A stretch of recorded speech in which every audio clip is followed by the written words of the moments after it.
Capítulo 5. A cada dia eu ficava sabendo de alguma coisa sobre o planeta, a partida, a viagem. Tudo ia chegando devagar, ao sabor dos pensamentos.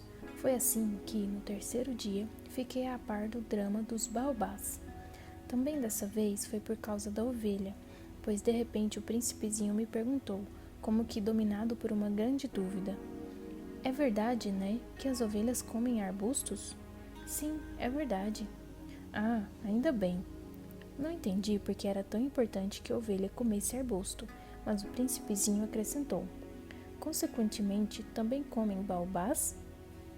Observei ao príncipezinho que baobá não é arbusto, mas árvore do tamanho de uma igreja, e mesmo que ele levasse consigo uma manada de elefantes, essa manada não daria conta de um único baobá. A ideia da manada de elefantes fez o príncipezinho rir. Ia ser preciso pôr um em cima do outro, mas observou com sabedoria: "Baobá, antes de crescer, começa pequeno." "Isso mesmo, mas por que você quer que as ovelhas comam baobás pequenos?" Ele respondeu: "Ora essa, como se tratasse de coisa evidente. Precisei de um grande esforço mental para entender sozinho esse problema." E de fato, no planeta do príncipezinho, assim como em todos os planetas, havia capim bom e capim ruim. Portanto, semente boa de capim bom e semente ruim de capim ruim. Mas as sementes são invisíveis, ficam dormindo no recesso da terra até dar na veneta de uma delas acordar. Então ela se espicha e primeiro manda timidamente para o sol um brotinho encantador e inofensivo. Se for um broto de rabanete ou de rosa, pode-se deixar que cresça como quiser. Mas, se for de uma erva daninha, será preciso arrancar a planta logo, assim que identificada. Ora, havia sementes terríveis no planeta do príncipezinho. Eram sementes de baobá. O solo do planeta estava infestado por elas. Ora, no caso do baobá, se isso for feito muito tarde, a gente nunca mais consegue se livrar deles. Abarrotam todo o planeta e o perfuram com suas raízes. E, se o planeta for pequenininho e os baobás muito numerosos, eles o arrebentarão. "É uma questão de disciplina", dizia-me mais tarde o príncipezinho. "Depois de terminar a higiene pessoal da manhã, deve-se fazer uma higiene cuidadosa do planeta. É preciso cumprir regularmente a obrigação de arrancar os baobás assim que são distinguidos das roseiras, com que se parecem muito quando novinhos. É um trabalho muito aborrecido, mas muito fácil." E um dia ele me aconselhou a me empenhar em fazer um belo desenho para pôr essa ideia direitinho na cabeça das crianças lá de casa. "Se um dia elas viajarem", dizia ele, "isso poderá ser útil. Às vezes não há inconveniente em deixar o trabalho para depois. Mas, em se tratando de baobás, é sempre uma catástrofe." Conheci um planeta habitado por um preguiçoso. Ele se descuidou de 3 arbustos. E seguindo indicações do príncipezinho, desenhei o tal planeta. Não gosto muito de falar em tom moralista, mas o perigo dos baobás é tão pouco conhecido e são tão consideráveis os riscos que correria todo aquele que se perdesse no asteroide, que faço uma única exceção à minha regra. Digo: crianças, cuidado com os baobás. Se trabalhei tanto nesse desenho, foi para avisar meus amigos de um perigo com que eles convivem, assim como eu, há muito tempo sem perceberem.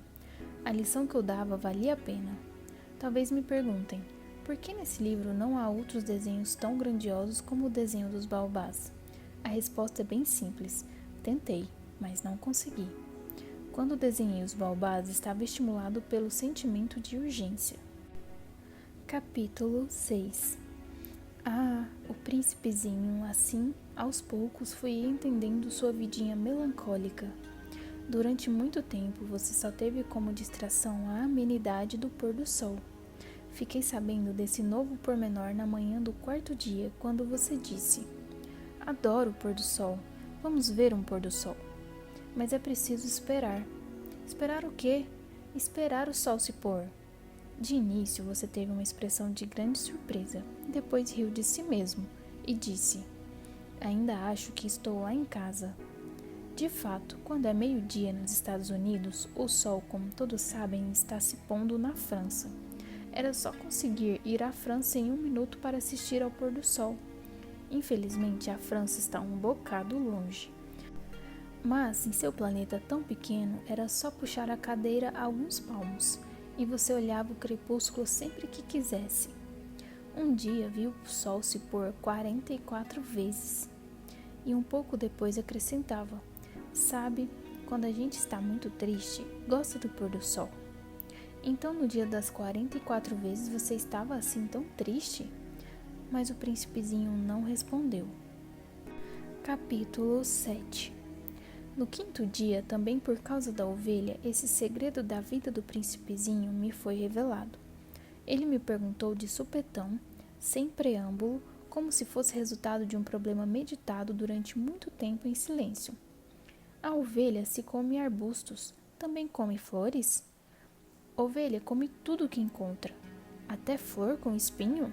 Sim, até flor com espinho. Então espinho serve para quê? Eu não sabia. Na hora estava muito ocupado tentando desatarrachar um parafuso apertadíssimo do motor. Andava bem preocupado, pois a avaria começava a parecer muito grave, e a água potável acabando me fazia temer o pior. Espinho serve para quê? O príncipezinho nunca desistia de uma pergunta depois de fazê-la. Eu estava irritado com o parafuso e respondi qualquer coisa. Espinho não serve para nada, é pura ruindade das flores. Oh! Mas depois de um silêncio, ele soltou com uma espécie de rancor. Não acredito em você. As flores são frágeis, são ingênuas, protegem-se como podem, acham-se terríveis com seus espinhos. Não respondi nada. Naquele momento pensava: se esse parafuso continuar resistindo, vou arrancá-lo com uma martelada. O príncipezinho atrapalhou de novo minhas reflexões. E você acha mesmo que as flores... Não acho nada. Respondi qualquer coisa. Estou aqui ocupado com coisa séria. Ele me olhou estupefato. Coisas sérias. Ele me via de martelo na mão, com os dedos pretos de graxa, debruçado sobre um objeto que lhe parecia feíssimo. Está falando como gente grande. Senti um pouco de vergonha, mas impiedoso ele acrescentou: está confundindo tudo, misturando tudo. Ele estava realmente muito irritado. Sacudia seus cabelos dourados ao vento. Conheço um planeta onde existe um senhor carmesim. Nunca cheirou uma flor, nunca olhou uma estrela, nunca amou ninguém, nunca fez nada além de contas. E o dia inteiro repete como você: sou um homem sério, sou um homem sério. E isso o deixa cheio de orgulho, mas não é um homem, é um cogumelo. Um o quê? Um cogumelo.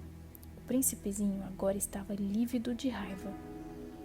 Há milhões de anos as flores fabricam espinhos. Há milhões de anos, mesmo assim, as ovelhas comem flores. E não é sério procurar entender por que elas têm tanto trabalho para fabricar espinhos que nunca servem para nada? Não é importante a guerra das ovelhas e das flores? Não é mais sério e importante que as contas de um homenzarrão vermelho? E se eu conheço uma flor única no mundo que não existe em lugar nenhum a não ser no meu planeta, e uma ovelhinha pode aniquilar essa flor de uma vez, assim, numa manhã, sem nem perceber o que está fazendo? Não é importante isso? Ficou vermelho, depois continuou. Alguém que ama uma flor com um único exemplar nos milhões e milhões de estrelas sente-se feliz só de olhar para elas e pensa: minha flor está lá, em algum lugar. Mas se a ovelha comer a flor, para ele é como se de repente todas as estrelas se apagassem. E não é importante isso? Não conseguiu dizer mais nada. Desatou a soluçar. Anoitecera, eu tinha largado as ferramentas. Estava pouco ligando para o martelo, o parafuso, a sede e a morte. Numa estrela, num planeta, o meu, a terra, havia um príncipezinho que eu precisava consolar. Peguei-o no colo, acalentei-o e dizia-lhe: a flor que você ama não corre perigo. Vou desenhar uma focinheira para a ovelha. Vou desenhar uma armadura para a flor. Não sabia muito bem o que dizer. Sentia-me desajeitado.